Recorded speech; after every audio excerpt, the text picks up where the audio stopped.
Hi, I'm Greg Robinson from myphotographyshow.com, where you can send your photos in for a free critique.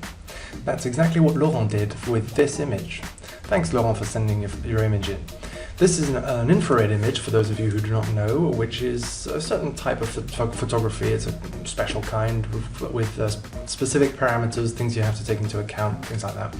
I'm going to critique this image in several parts. I don't know. We'll have a quick look at the settings. Second would be composition, and third we'll just talk about infrared imagery in general. Let's dive right into it. So, Laurent, you decided to choose 100 ISO for a shutter speed of 1/125th of a second and an aperture of f/4, which is quite extraordinary for infrared photography. Normally, an infrared filter brings everything, the entire light coming into your lens extremely low. So you generally have to push up your ISO quite a bit, open your aperture to f/4, but you finish up with a shutter speed of a few seconds. So I don't know what kind of filter you were using here. Apparently it was the Pentax K-8 or something like that. But anyway, I'd be interested to see if these were really your settings or not.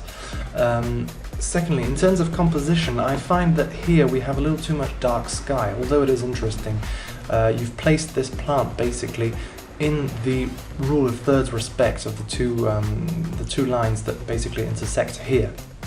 So you have the first third vertical line and the first third horizontal line crossing at this point, attracting the viewer's attention straight to this element here. But I would have suggested bringing that up here. So I'm just going to show you what it would look like. Whoops.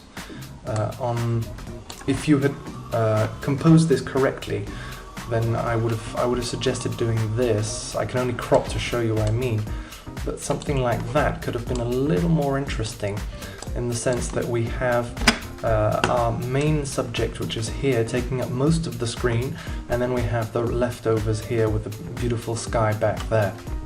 That's compositionally. In terms of infrared photography, well done on this. Keep in mind that different subjects and different colors will come out differently, and you have a lot of post-production to do with infrared photography. You have to play a lot with your channels and see what kind of interesting colors you can get. Black and white is obviously interesting because you get these lovely black skies, but I would suggest playing around with the channels and trying to get what we tend to see in infrared photography, which is either a red sky or a blue sky, but with yellow trees. Just play around with your different colors, because your camera has taped or registered different colors, different types of things you can play around with. Thanks again for this image, Laurent.